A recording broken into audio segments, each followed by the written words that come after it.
Sir, देखिए indirectly हम दूसरे को ब्लेम करते हैं, कोशिश करते हैं कि अपनी जो रिस्पॉन्सिबिलिटी है वो किसी दूसरे को बताना। तो हमें अगर खुद से इनिशिएटिव लेना है सबसे पहले, तो लीडिंग फ्रॉम द फ्रंट, पहले आपने अपने आप की मिसाल दें, खुद करके दिखाएं, ताकि आपके जो जूनियर्स हैं या सबऑर्डिनेट्स हैं या कोलीग्स हैं वो भी आपको फॉलो करते रहें साथ साथ। और क्योंकि अगर आपको ये समझना है कि लोग आपको कहेंगे कि यू आर अमेजिंग पर्सनैलिटी, तो उसके लिए ज़रूरी है कि आपको अमेजिंग पर्सनैलिटी के वो आपके अंदर हो, क्वालिटीज़ हो। क्योंकि टैलेंट तो आपने जैसा कहा कि खुदा की तरफ से, अल्लाह की तरफ से गॉड गिफ्टेड तो होता है, स्किल्स आपको खुद पैदा करनी पड़ती हैं। तो स्किल्स और साथ में गॉड गिफ्टेड जो आपको टैलेंट मिले, वो जब मिलता है तो एक अमेजिंग कॉम्बिनेशन बनता है, और उसी अमेजिंग कॉम्बिनेशन से एक अमेजिंग पर्सनैलिटी जो है वो क्रिएट होती है।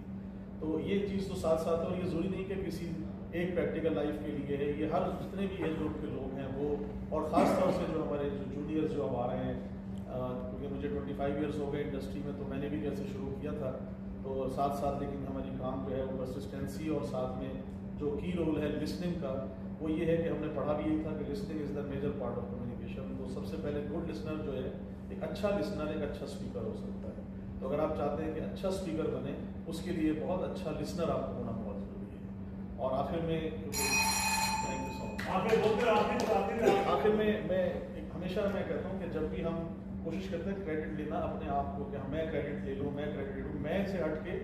हम होना चाहिए, ताकि क्रेडिट हो तो टीम जो है वो आपके साथ में कर सके।